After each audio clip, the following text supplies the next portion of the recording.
the industrialists to convert them into the useful products for the benefit of society.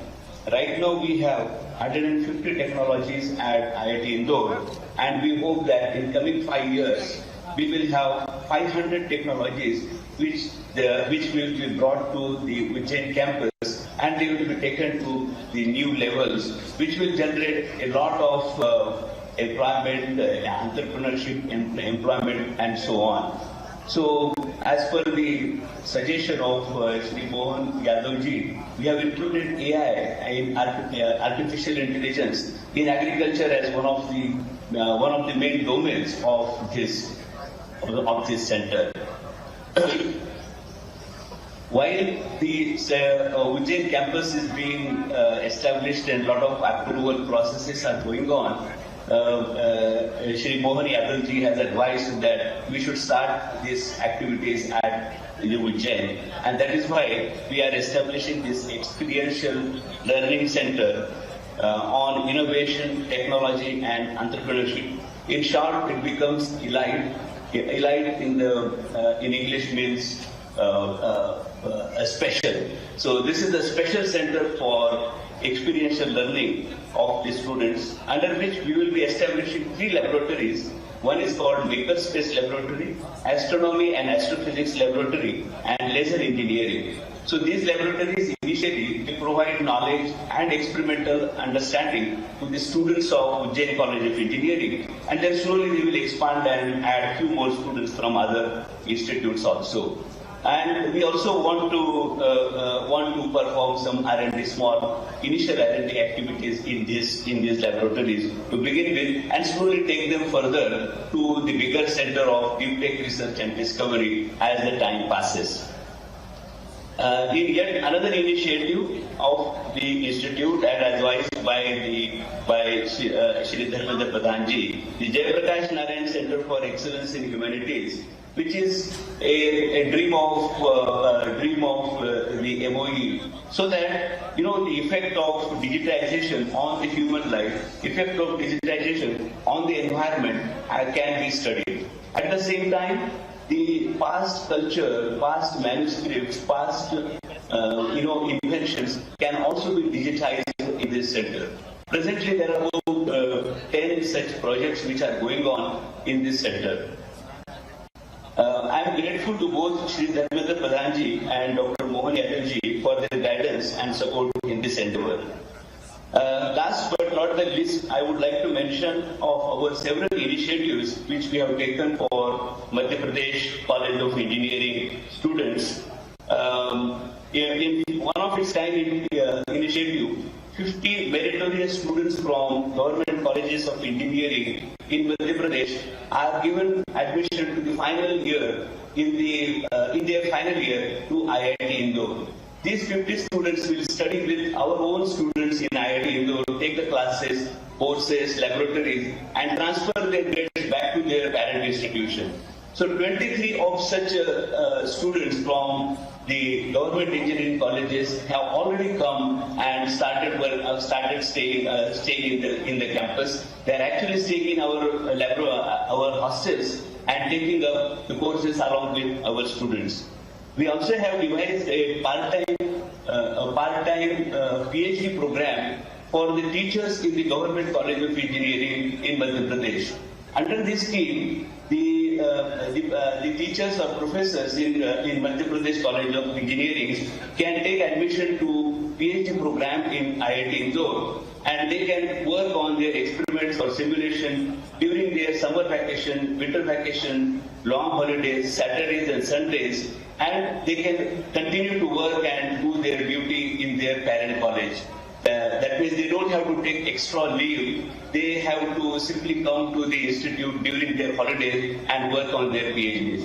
So such model has been developed for the Government College of Engineering faculty members. So today we have at least 2 of such faculty members have taken admission in this PhD program. There are many things which I want to say, but the time is very small. So I would like to put on record my sincere thanks to both the dignitaries, Shri Dharmendra Pradhan ji and Dr. Mohan Yadav ji. Also, my sincere thanks to Shri Sanjay Murthy ji, Madam Soumya Gupta ji for their help in taking this initiative forward, along with the state secretaries Shri Raghavendra Singh ji, Neeraj Singh ji, and of course Manu Srivastava ji, who is there on the dais. I am also thankful to Shri Prashant Agrawal ji for his help in coordinating all the activities. I also thank the team of IIT Indore, which has worked tirelessly for establishing these laboratories at Indore in a very short time of 1 week last time, and then this time it is less than 24 hours. We have gathered again the program and we are taking it forward. So this is a small step in the direction of establishing a very vibrant campus at Ujjain, and we look forward to working with all of you in the coming years to take it to the fruition. Thank you very much and Jai Hind. धन्यवाद महोदय। कार्यक्रम को आगे बढ़ाते हुए मैं माननीय श्री धर्मेंद्र प्रधान जी से अनुरोध करती हूं कि आईआईटी इंदौर के Jayaprakash Narayan national centre of excellence in the humanities का ऑनलाइन उद्घाटन करें। इस केंद्र का मुख्य उद्देश्य डिजिटल मानविकी और पर्यावरण मानविकी पर ध्यान केंद्रित करते हुए शिक्षा अनुसंधान को बढ़ावा देना एवं इनके विषय में सामाजिक जागरूकता लाना है।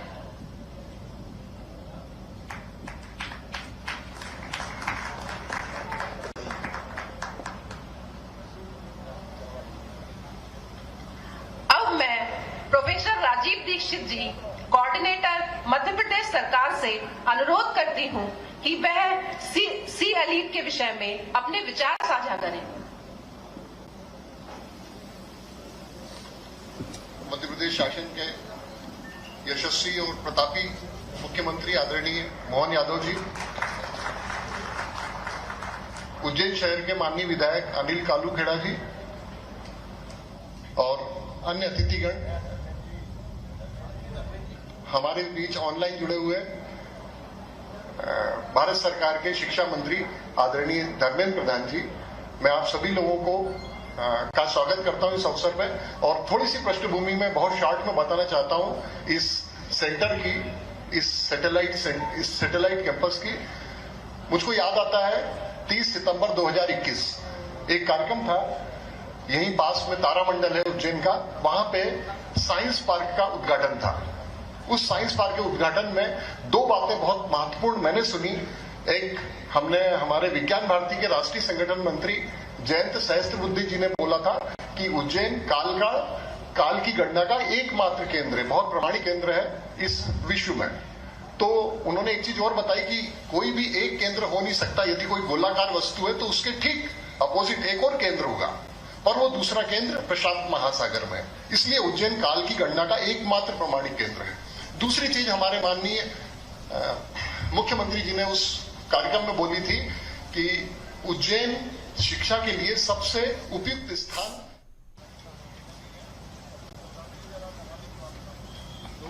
बाबा महाकाल की नगरी और महाशिवरात्रि का पर्व, मेरे साथ सभी मिलके बोले जय श्री महाकाल, बोले महाकाल महाराज की। मैं आज के इस अवसर पर खास करके हमारे भारत सरकार के बहुत ही यशस्वी शिक्षा मंत्री, मेरे अभिन्न मित्र, सुयोग्य नेता और बहुत जवाबदार तरीके से अपने विभाग का संचालन कर रहे हैं, और जिनका उज्जैन से उतना ही प्रेम है जितना मेरा भी उज्जैन से प्रेम है, ऐसे हमारे मंत्री माननीय धर्मेंद्र प्रधान जी के लिए जोरदार तालियां बजाकर अभिनंदन करें। हमारा अपना आज का इस कैंपस का शुभारंभ विक्रमोत्सव का एक हिस्सा है, और विक्रमोत्सव का हिस्सा होने के नाते से मैं एक और आनंद महसूस कर रहा हूं इस कार्यक्रम की शुरुआत यशस्वी प्रधानमंत्री माननीय नरेंद्र मोदी जी के माध्यम से 29 फरवरी को की गई थी। उज्जैन के उस आयोजन को जब दुनिया की पहली वैदिक घड़ी का शुभारंभ यशस्वी प्रधानमंत्री माननीय नरेंद्र मोदी जी ने किया था। काल गणना का वो केंद्र जिसकी हजारों हजार साल से पहचान रही है, ऐसे में अभी हम ग्रीनविच से अपना स्टैंडर्ड टाइम लेते हैं, भारतीय स्टैंडर्ड टाइम की बात भी करते हैं, लेकिन वैदिक घड़ी का स्टैंडर्ड टाइम अभी ये रिसर्च की बात है। लेकिन ऐसे मामलों को लेकर भी एक IITN कानपुर ने अपना एक ऐप बनाया और उसको दुनिया के सामने प्रस्तुत कर दिया। हमारे ग्रह, नक्षत्र, तारे सबकी गणना करने के लिए भारतीय दृष्टिकोण क्या हो सकता है, भारतीयता से कैसे सोचा जा सकता है, यह अद्भुत प्रयोग हुआ और आज हमने देखा कि वैदिक घड़ी बनकर के सबके बीच तैयार है। जोरदार अभिनंदन करें माननीय मोदी जी के उस शुभारंभ का। और अभी 4-6 दिन की बात है, मोदी जी ने शुरुआत की उज्जैन का वो मान बढ़ाने की, जिसके कारण से हजारों हजार साल से उज्जैन का अलग दुनिया में मान सम्मान पुराने समय था, लेकिन आधुनिक काल में वो मान सम्मान पुनर्स्थापित हो, मध्य प्रदेश का मान पुनर्स्थापित हो। और केवल मध्य प्रदेश का नहीं, दुनिया के 200 से ज्यादा देशों में हमारी वो ज्ञान की ध्वजा फिर लहराने लगे। इसलिए ये बड़ा निर्णय किया गया था। मुझे इस बात की प्रसन्नता है, आज उसका अगला पड़ाव आया है। उज्जैन में खगोल विज्ञान की दृष्टि से एक बड़ा कदम उठाया माननीय धर्मेंद्र प्रधान जी के मौजूदगी में। जोरदार अभिनंदन माननीय धर्मेंद्र जी का इस नाते से भी। मंच पर विराजमान मेरे साथ माननीय धर्मेंद्र जी के अतिरिक्त हमारे अपने वरिष्ठ नेता उज्जैन उत्तर के विधायक माननीय अनिल जैन कालूहेड़ा जी, महापौर मुकेश टटवाल जी, SCS हमारे मनु श्रीवास्तव जी, इस अवसर पर हमारे अपने IIT के सभी अधिकारीगण, जोरदार अभिनंदन करें इस कॉलेज के प्राचार्य सहित, और आप सब आगंतुक अतिथिगण, पत्रकार साथियों, प्यारे मित्रों, प्राध्यापक बंधुओं। मैं खास करके जैसे शिवरात्रि की मैंने बात कही है, यह अलग बात है कि काल के प्रवाह में हमारे अपने ऐसे कई रहस्यों का समय के साथ उद्घाटित होते जा रहे हैं और दुनिया उसको मानती जा रही है। हमारी संस्कृति में ऐसा माना जाता है कि सदैव नित्य नूतन नवीन जो होता है उसमें सबका हमारा अपना मन और अपनी संस्कृति उसको पुष्पित पल्लवित करती है, उसको प्रोत्साहन देती है। और काल के प्रवाह में हम तो इतना आगे सोचने वाले हैं, जिनको मानना हो माने, जिनको न मानना न माने, लेकिन काल के प्रवाह में ब्रह्म वैवर्त पुराण के अनुसार ऐसा माना जाता है कि सृष्टि का आज जो है वह अंततः कोई न कोई दिन इसका समापन होगा, प्रलय होगा। तो जब प्रलय होगा तो फिर उद्भव भी होगा, और प्रलय और उद्भव के बीच में हर एक काल गणना का समय उसका नियत है, वो समय कभी कम ज्यादा नहीं हो सकता। ऐसे में समय के साथ जब प्रलय होगा और प्रलय में ये सब कुछ नष्ट होगा, जब नष्ट होगा तो फिर उद्भव होगा। आध्यात्म की दृष्टि से माना जाता है कि जब ये सब कुछ नष्ट होगा तो ऐसा माना जाता है कि वो हमारा वो दिन होगा जिसमें ब्रह्मांड की समाप्ति के साथ ब्रह्मा जी की नींद लगेगी, वो आराम करेंगे, वो रात्रि विश्राम करेंगे। लेकिन वो रात्रि विश्राम कब तक होगा, कितने समय के लिए होगा? वो उनकी नींद निकलेगी रात की तो लगभग 84 लाख हजार साल पहले की बात होगी। उसके बाद एक दिन ब्रह्मा की आंख का खुलेगा तो दोबारा हमारी दिन की शुरुआत होगी। ब्रह्मा को जगाने का अगर कोई काम करेंगे वो महाकाल करेंगे। बाबा महाकाल की नगरी से वो चेतना आती है इस सृष्टि में, ऐसा माना जाता है, क्योंकि शिव ही सृष्टि के हमारे प्रदाता भी है और संहारक भी है, ऐसा माना जाता है। ऐसे में आज का दिन शिवरात्रि का दो तरह से माना जाता है। कुछ लोग आज के दिन भगवान शिव के प्राकट्य का दिन भी मानते हैं। दुनिया में निराकार इस सृष्टि जगत में एक अद्वितीय चेतना, कोई चरचराचर अजर हमारे एक चेतना है जिस चेतना से संपूर्ण सृष्टि का संचालन होता है, और उस संचालन करने वाली ताकत को ढूंढने के लिए आधुनिक विज्ञान अपने ढंग से लगता है। वो आज कुछ पाता है, कल वो लगता है कि बस यही हो गया, उससे आगे भी फिर कुछ और मिलता है, फिर वो लगता कि यही सब हो गया, उससे आगे भी कुछ होता है। जैसे गैलीलियो ने कहा कि परिक्रमा कौन लगाता, सूर्य या पृथ्वी।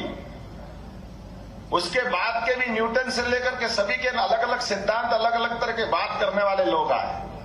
अब न्यूटन का थर्ड लॉ हमको सबको मालूम है, क्रिया की बराबर लेकिन विपरीत प्रतिक्रिया होती है। कोई उसको स्थायी मान ले, लेकिन न्यूटन का थर्ड लॉ भी अब प्रश्न चिन्ह के घेरे में आ गया है, वो भी पर्याप्त नहीं है, उससे आगे भी कुछ हो रहा है। ब्लैक होल में क्या होता होगा, दुनिया अभी कहां तक जाएगी कुछ कह नहीं सकते। जो आज हो रहा है वो कल कुछ होगा, कल होगा, परसों कुछ होगा। इसलिए हमारी संस्कृति तो इतनी जीवंत है कि हमने अपने यहां तो छोड़ो, अपने देवी देवताओं का भी हमने केवल जयंती मनाने का निर्णय किया है। शरीर का निर्माण तो सबका होता, शरीर सबके छूटते हैं, हम केवल जन्म जयंती मना करके आनंद मनाते। भगवान राम हो, भगवान कृष्ण हो, सबकी जन्माष्टमी मना के आनंद लेते हैं। हमारे जीवन में अपने घर के अंदर तो जो शरीर छोड़ दे उसका चित्र भी उस अवस्था का रखना निषिद्ध माना गया है, भले वो कितना आत्मी क्यों न हो।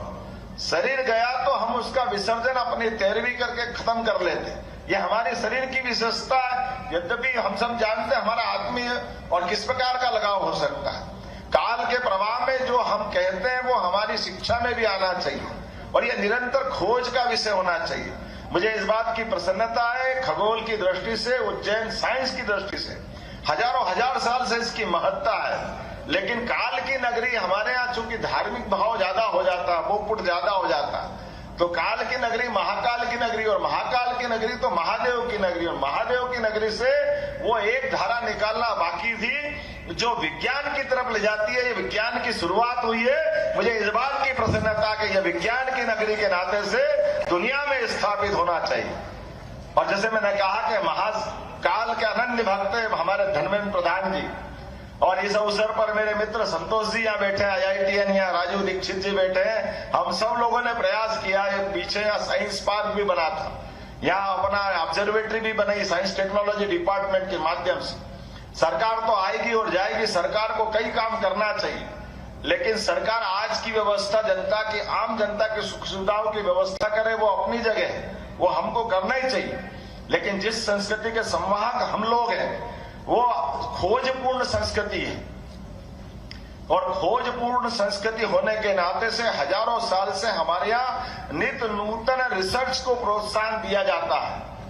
इसलिए रिसर्च में भी, रिसर्च का एक तरह से वो कैसे संबंध जुड़ेगा मैं नहीं जानता हूं, लेकिन हमारे यहाँ ऋषि मुनियों की परंपरा है, और ऋषि मुनियों की परंपरा में मुनि तो अपने आप में वो अपना पूरा जीवन एक तरह से ब्रह्मचर्य को धारण करके व्यक्तिगत साधना में लगाते हैं। लेकिन ये जो वैज्ञानिक परंपरा है ये हमारे यहाँ ऋषि परंपरा के नाम से जाना जाता है।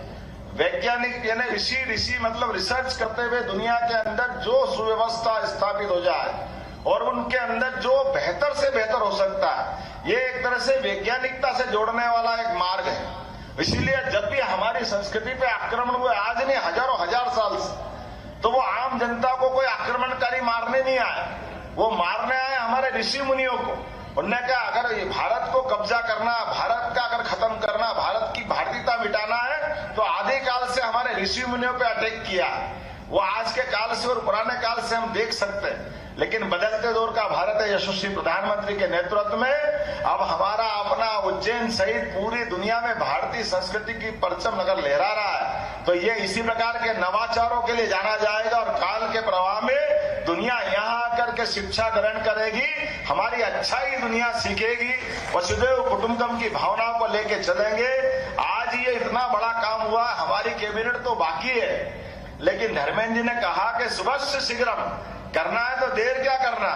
हमने कहा कि आप अपना ये IIT का अपना एक deep tech research centre Ujjain में खुलना चाहिए, तो उन्होंने कहा जरूर खुलेगा, लेकिन खुलने के पहले वो 2-3 साल निर्माण में लगेंगे। 275 करोड़ की हमको मंजूरी देना है, 275 करोड़ की भारत सरकार ने दी, लेकिन उससे पहले अपने पैसे से ये 3 लेबोरेटरी की शुरुआत करा दी हमारे यहाँ से, ताकि जो काम करना वो दिखना चाहिए।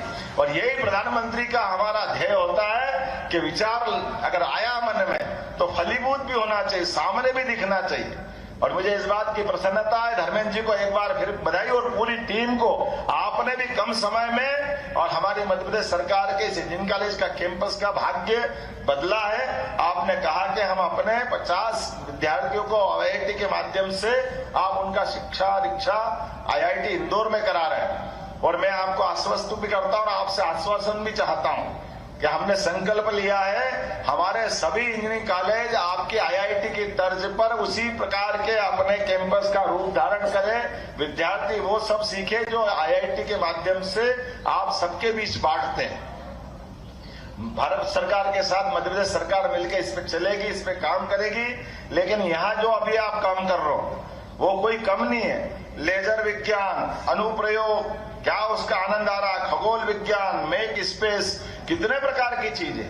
अब ये कितनी सहज जानने वाली बात है। आप तो नदी जोड़ो अभियान पे भी काम कर रहे हैं, नर्मदा वैली के लिए भी काम कर रहा है IIT, और अब हमारा मेडिकल डिवाइस पार्क बन रहा है। ऐसे कई मामलों में आपकी अत्यंत आवश्यकता पड़ेगी। ये डीप टेक रिसर्च पार्क के माध्यम से हम पूरे प्रदेश के लिए एक बहुत बड़ी उपलब्धि हासिल कर रहे हैं। पूरे प्रदेश की जनता को, 8.5 करोड़ जनता को बधाई। ये जो प्रयोग हो रहा है इसके माध्यम से भविष्य में एक नया दरवाजा साइंस के माध्यम से आधुनिक समय में खुला है। और मैं अपनी ओर से पुनः एक बार सबको बधाई देता हूं। खास करके इस सरकारी इंजीनियरिंग कॉलेज के अंदर हमारे बच्चों को भी लाभ मिलेगा, प्राध्यापकों को भी लाभ मिलेगा, और हम और आप जब बढ़ेंगे तो ये तो शुरुआत हुई, इसका अंत तो क्या होगा, कहां होगा, कोई नहीं जानता। निश्चित रूप से बहुत आगे तक जाएंगे, ये पूरा लाभ उठाएंगे। बहुत बहुत धन्यवाद। भारत माता की जय। धन्यवाद महोदय। माननीय धर्मेंद्र प्रधान जी भी ऑनलाइन माध्यम से हमारे साथ जुड़े हुए हैं। महोदय अपनी व्यस्त दिनचर्या में से समय निकालकर हमारे साथ जुड़ने के लिए कोटि कोटि धन्यवाद। अब मैं आपसे अनुरोध करती हूँ कि अपने अमूल्य विचार हमारे साथ साझा करके हमें अनुग्रहित करें। नमस्कार। महाप्रभु शिव भगवान की आज महाशिवरात्रि है। आज की इस पवित्र दिवस पे इंदौर IIT की उज्जैन स्थित engineering college, government engineering college campus में लैबोरेटरी कॉम्प्लेक्स की उद्घाटन और लोकार्पण उत्सव की मंच पे उपस्थित मध्य प्रदेश की लोकप्रिय मुख्यमंत्री परम आदरणीय डॉक्टर मोहन यादव जी, स्थानीय विधायक मेरे मित्र Anil Jain ji, Shri Manu Srivastava ji, additional chief secretary Madhya Pradesh शासन, आदरणीय सुहास जोशी, डायरेक्टर IIT इंदौर, आदरणीय JK Srivastava, principal government engineering college Ujjain, Rajiv Dikshit ji, Manish Goyal ji, और यहाँ उपस्थित सभी महानुभाव, मीडिया की साथीगण, IIT तथा स्थानीय इंजीनियरिंग कॉलेज की सभी फैकल्टी और विद्यार्थी भाई और बहनों, उज्जैन की सम्मानीय नागरिकगण, आज महाशिवरात्रि के अवसर पे आदरणीय मोहन जी की उपस्थिति में IIT Indore national education policy का एक नया अध्याय उज्जैन तक पहुंचाया, मध्य प्रदेश तक पहुंचाया। और ये जो लैबोरेटरी कॉम्प्लेक्स बन रहा है, जैसे कहा गया कि 3 विषय में आज से उसकी कुछ ना कुछ शुरुआत हो रही है। एक बजट अनाउंसमेंट कुछ साल पहले हुई थी, Jayaprakash Narayan centre for humanities IIT Indore को मैंडेट दिया गया था करने के लिए। IIT इंदौर ने उसमें डिजिटल ह्यूमैनिटीज के बारे में एक विषय जोड़ा और उसको उज्जैन में स्थापित करने का फैसला किया है। मैं मानता हूं ये एक सही फैसला है उसके अलावा आज एक centre for experiential learning of innovation and technical education, ये सी एलिट करके जो संस्था की जो लैबोरेटरी की लोकार्पित किया जा रहा है, ये एक महत्वपूर्ण कदम होगा 21वीं सदी की विद्यार्थियों के अंदर एक नवाचार की विषय को आगे लेने के लिए। और अंत में जो सबसे महत्वपूर्ण विषय आने वाले दिनों में इस परिसर में होने वाला है, जिसके बारे में आदरणीय मुख्यमंत्री जी ने अपने मनोगत में प्रकाश कर रहे थे, उज्जैन की विशेषता, शिव भगवान की विशेषता, और जो हम सभी की जिंदगी में समय के अपने आप एक वैज्ञानिक महत्व है। चलता है तो समय के हिसाब से, टाइम के हिसाब से, उसको काल गणना को ही हम मानते हैं। काल की अपना ही गति है। ये सारे का कहीं ना कहीं तो एक वैज्ञानिक प्रमाण ढूंढोगे तो उसकी एक उत्पत्ति स्थल है। हम ये सब मानते हैं, भारतीय संस्कृति और सभ्यता की जो अध्ययन करने वाले लोग हैं, भारतीय ज्ञान परंपरा के जो विद्यार्थी, ये सब मानते हैं ब्रह्मांड की काल गणना की एपी सेंटर, उत्पत्ति स्थल हमारे पवित्र स्थल उज्जैन है, ज्ञान की नगरी। अनेक भारतीय संस्कृति में अगर विभिन्न कालखंड में हम उसको देखते हैं, ये कोई एक आधा महापुरुष नहीं जन्मे हुए हैं, अनेक महापुरुषों की ये नगरी है उज्जैन। और उसकी एक आधुनिक खगोल शास्त्र की एक आधुनिक आवश्यकता को पूरा करने के लिए भारत की आईआईटी समूह की ओर से आईआईटी इंदौर उसकी लीड ले रही है, और उज्जैन में ही उसको लैबोरेटरी किया जाए। ये एक 21st सेंचुरी की भारत की एक देन होगा, विज्ञान को अपने मूल जड़ तक ले जाने के लिए, पुनर्स्थापित करने के लिए एक बहुत बड़ा पहल आज महाशिवरात्रि की 2024 मार्च 8 के दिन में आज, और दूसरा महत्वपूर्ण दिन है आज अंतर्राष्ट्रीय महिला दिवस है, जब हम प्रधानमंत्री जी के नेतृत्व में भारत में महिला नेतृत्व आधारित विकास की, वुमेन लेड डेवलपमेंट की कल्पना कर रहे हैं। ये दोहरी महोत्सव के अवसर पे, महाशिवरात्रि और महिला दिवस के अवसर पे शिव और शक्ति, इस बार चंद्रायन में जो साउथ पोल में जहां हमारी चंद्रायन की अवतरण हुआ, उसकी नाम ही प्रधानमंत्री जी ने स्वयं रखा है शिव शक्ति केंद्र। ऐसे ही शिव शक्ति की स्वाभाविक केंद्र में आज हम एकत्रित हुए हैं। मैं इस तीनों केंद्रों की विकास के लिए उसकी समय अवधि, कुछ काम अभी शुरू हो जाएगा, कुछ काम मध्य प्रदेश शासन और भारत सरकार मिलके जल्द ही उसको, हमारी जो दायित्व हमारे हिस्से में है, हमारे आदरणीय संजय मूर्ति जी मेरे साथ हैं, वो मेरे को आश्वस्त किए हैं, उसकी जो प्रोसेस की जो आवश्यकता है उस सारे को शीघ्र करके हेफा की लोन के माध्यम से संसाधन की उपलब्धि करवा दिया जाएगा इंदौर आईआईटी को, और इंदौर आईआईटी उसको मध्य प्रदेश शासन के साथ मिलके इसको उज्जैन में, और आने वाले बहुत समय आए इन दिनों में तो सुहास जी और मैं आदरणीय मुख्यमंत्री को निवेदन करूंगा, ये काम अभी पहले भारत में कोई प्रकल्प करो तो उसकी आयु कम से कम 50-60 साल के बाद होने का था। जब देश आजाद हुआ, अभी भी प्रधानमंत्री जी ने कुछ 50 दशक 60 दशक के प्रकल्प को समीक्षा करते हैं और उसको लोकार्पण करते हैं।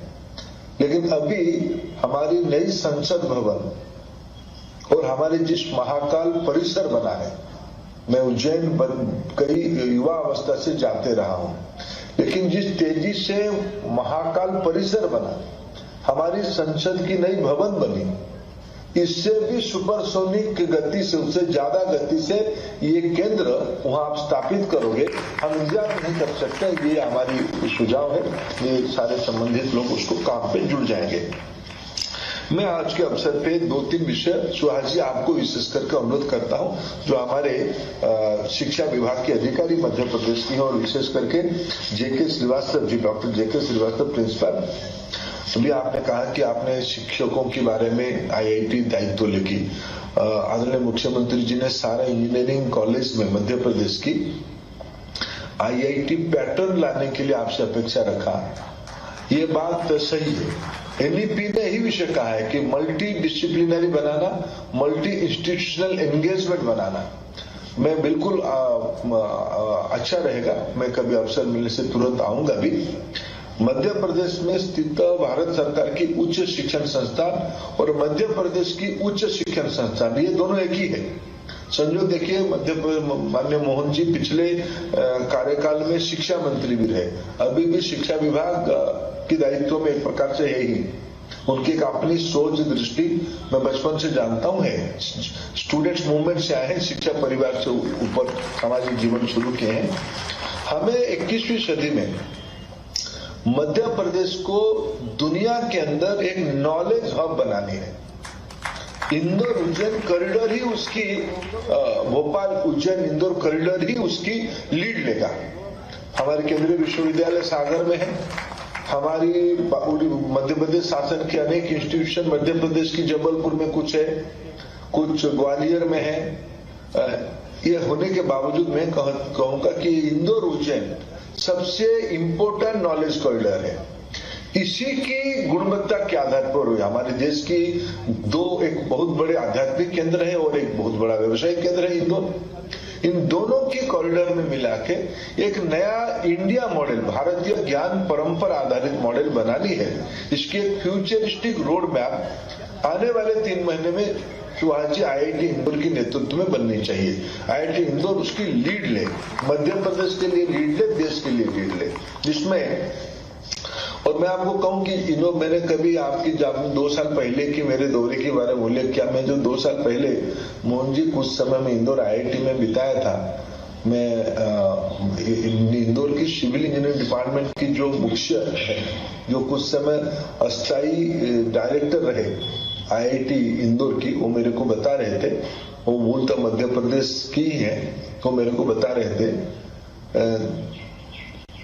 पिछले 2-3 सदियों के पहले आज की जो मध्य भारत इलाका है, मध्य भारत इलाका के जितने जलाशय बना है, बावड़ी बनी है, तालाब बने हैं, इसकी जो कैपेसिटी है, और पिछले 3-4 सालों की यानी 3-4 दशकों की भारत की उस भौगोलिक इलाका में जितना रेनफॉल है, जितना नैसर्गिक प्राकृतिक रेनफॉल है, और वहां की इलाका की नदी के अलावा पानी को रखने के लिए जो व्यवस्था 300-400 साल पहले बनाई गई है, वो आज भी एग्जैक्टली जैसे डोंगला में एग्जैक्टली कोई भी जाके काल गणना की केंद्र स्तर तक पहुंचता है, ऐसे ही 300-400 साल पहले मध्य प्रदेश की इस मध्य भारत की इस इलाका ने यहाँ की एवरेज रेनफॉल को कैलकुलेट करते हुए साल भर की पानी रखने की व्यवस्था किया था। उतने साइज की तालाब बने। ये मैं सुहाज इसीलिए उल्लेख कर रहा हूं, इट इम्प्लाइज, ये प्रमाणित करता है कि मध्य भारत की इस इलाका में इनोवेशन समाज में बसा है, यहाँ की डीएनए में है, अंडरस्टैंडिंग डीएनए में है। इसलिए इसकी लिवरेज लेना, भारतीय ज्ञान परंपरा, इनोवेशन, नवाचार, और इसको भविष्य के लिए कैसे यूज करना, ये एक महत्वपूर्ण काम आपको करना है। मैं आपको आदर के साथ एक अनुरोध करूंगा। देखिए, हम लोगों की एक धारणा है, हम नवाचार को, इनोवेशन को, डिजिटाइजेशन को, नई दुनिया को जोड़ने के लिए हमें एक सीढ़ी चाहिए। हमारे मन में एक भ्रम है, उस सीढ़ी की नाम है इंग्लिश। मैं सुहास जी आपको एक जेपी नायडू सेंटर में एक अध्ययन, एक वर्कशॉप करिए, वर्कशॉप इसी के ऊपर करिए। आपने कहा कि JP Naidu, Jayaprakash Naidu centre of digital humanities की सेंटर आप बनाओगे, उसमें पहला टॉपिक की चर्चा करो कि इनोवेशन के लिए, डिजिटाइजेशन के लिए ये काल गणना है क्या? ये तो उस समय की हमारी एआई है, उस हमारी ह्यूमन इंटेलिजेंस आज की एआई को प्रिवेल करता है, वो हजारों साल पहले हुई थी। इसको समझने के लिए आपको इंग्लिश की सहारा लेना नहीं पड़ेगा, भारतीय भाषा को ही जाना पड़ेगा। तो संस्कृत में जाइए, बाद में हिंदी में जाइए। जब तक विज्ञान, ये विश्वास जी के नाम लेके मैं आपको बार बार कह रहा हूं, यहाँ बाकी जो इंजीनियरिंग और साइंस की जो प्राध्यापक बैठे हैं, मैकॉले ने हमारे रीढ़ तोड़ने के लिए हमारी भारतीय भाषाओं को दबा के अंग्रेजी की महत्व बढ़ाया। इसके अर्थ नहीं कि मैं नहीं कहूंगा आज हम इंग्लिश को छोड़ देंगे, हम इंग्लिश भी पढ़ेंगे, लेकिन क्रिटिकल थिंकिंग के लिए, मौलिक चिंतन के लिए जब तक हम अपने मूल भाषा में इसको नहीं समझेंगे, नहीं पढ़ेंगे, वर्णन नहीं करेंगे, हम खुद को परिप्रकाशित नहीं कर पाएंगे, खुद को एक्सप्रेस नहीं कर पाएंगे। इसीलिए मैं इंग्लिश के खिलाफ ना जाते हुए क्रिटिकल मास हमारा नवाचार को भारतीय